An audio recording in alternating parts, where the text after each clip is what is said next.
Untuk mengetahui bagaimana kondisi pengungsi PD Jaya saat ini, kita tergabung dengan jurnalis Transmedia Ismail M. Adam berada di PD Jaya. Ismail, selamat siang. Ismail, bagaimana kondisi warga yang masih berada di tenda pengungsian, kemudian bagaimana mereka menghabiskan waktu sehari-hari terlebih di bulan suci Ramadan, mengingat kondisi juga fasilitas di sana masih terbatas.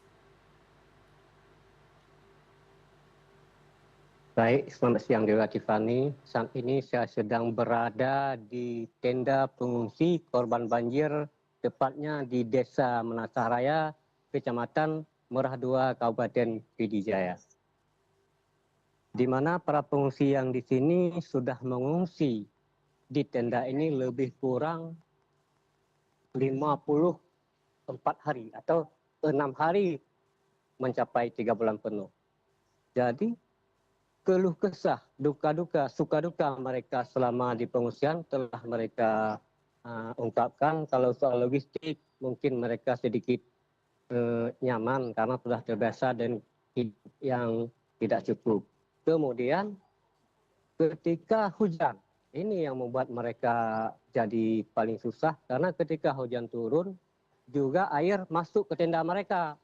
Di saat air masuk ke tenda mereka, basah spray mereka, basah tempat tidur, basah segala-galanya hingga mereka harus mengungsi ke tempat lain, yaitu ke desa tetangga, desa Menasah Bali, untuk menghindari curah hujan. Untuk itu, mereka juga menginginkan agar segera dimindahkan ke tempat hunian sementara, seperti teman-teman rekan-rekan korban yang ada di desa lain.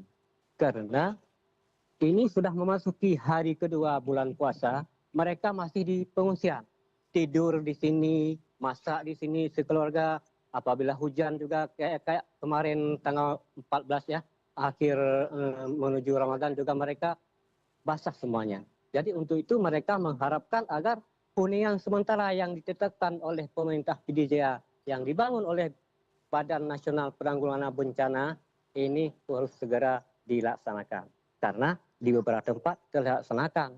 Karena mereka juga nggak mungkin selamanya harus tinggal di tenda di bulan puasa, apalagi sebentar lagi sudah memasuki bulan Lebaran, Idul Fitri, nggak mungkin juga mereka menginap di sini. Sementara ketika kita di lapangan, ada beberapa tempat yang dibangun Huntara seperti di Mayangcut, di desa Menasahbi, di desa Blangawi, mereka sudah rampung 99%. Bahkan ada yang sudah masuk, ke hunian sementara seperti di Mayangcut ini mereka sudah tidak lagi di tenda, begitu juga di Blangawi dan juga sebagian di Menasahbi. Tapi khusus di Menasah Raya ini satu pun belum masuk ke hunian sementara. Mereka masih menetap di tenda. Seperti kita lihat ada sejumlah puluhan tenda yang berada di sini ini, terutama di depan Melasah ini daratannya rendah. Permukaan tanahnya rendah, bila air masuk di jalan ini langsung menyetop. Untuk itu mereka mengharapkan agar pemerintah segera menyelesaikan Huntara untuk mereka. Begitu yang pernah kita wawancara dengan beberapa korban banjir yang ada di tenda Mbak Tiffany. Oke, Ismail, apakah bagi kurang lebih 100 warga yang masih berada di tenda pengungsian di Menasa ini sudah mendapatkan kepastian kapan mereka akan menyusul untuk dipindahkan ke Huntara? Ya, baik Mbak Tiffany. Menurut informasi yang pernah kita himpun dari kemarin, bahwa kepastian mereka secara tetap belum, cuma akan beberapa hari lagi. Jadi tidak ada tanggal pasti atau hari pasti. Jadi mereka akan segera menetapkan kontra, akan segera meninggalkan tenda pengungsi. Arti akan ini bisa besok, bisa lusa, bisa bulan, kadang-kadang bisa ya tahun depan akan juga. Begini kira-kira Mbak Tiffany, karena belum ada penetapan jadwal yang akurat. Oke, bagaimana kemudian warga yang masih berada di tenda pengungsian terpenuhi kebutuhan, khususnya kebutuhan selama bulan suci Ramadan, baik itu kebutuhan pokok dan juga kegiatan aktivitas ibadah lainnya? Iya, kalau soal kebutuhan untuk Ramadan ini kata mereka insya Allah cukup.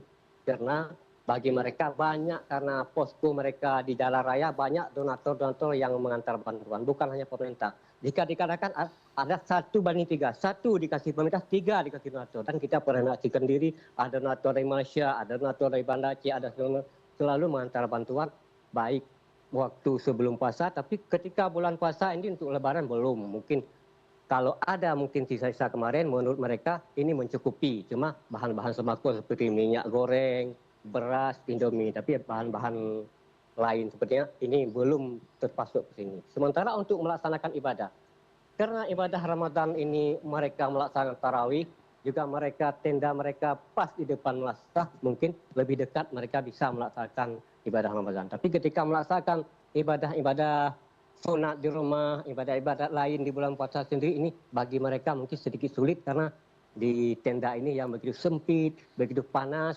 siang panas, malam dingin. Begitu kira-kira Mbak Tiffany. Oke, Ismail, kita juga mendapatkan informasi kurang lebih sudah ada ribuan warga yang terdampak banjir beberapa bulan yang lalu saat ini sudah berada atau menempati Huntara.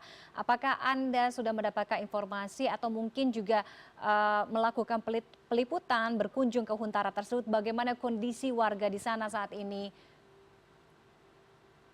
Ya, kita juga pernah berkunjung dan pernah meliput tentang warga yang masuk Huntara. Bahkan saat Bupati Pejam meresmikan 3 tempat Huntara yang sudah siap, yaitu di depan di samping kantor Bupati atau Belang Mayangcut, di Belang Awi, dan juga di depan kantor Pusaka Pidijaya. Ini sudah diresmikan 2 hari sebelum bulan Ramadan. Mereka pun sudah masuk. Insya Allah mereka juga senang karena Huntara di sana, terutama yang di dekat dengan kantor Bupati, selain bangunannya yang indah, juga ada keindahan penghijauan. Di depannya ada taman kanak-kanak, ada bunga-bunga, ada penghijauan lain-lainnya, sehingga selain mereka menetap sementara, anak-anak ada sebuah ketenangan batin atau membuang rasa trauma kemarin untuk bersenang-senang di Huntara mereka. Begitu yang pernah kita lihat. Oke, baik. Terima kasih Ismail M. Adam, jurnalis Transmedia atas laporan Anda. Selamat siang, selamat kembali bertugas.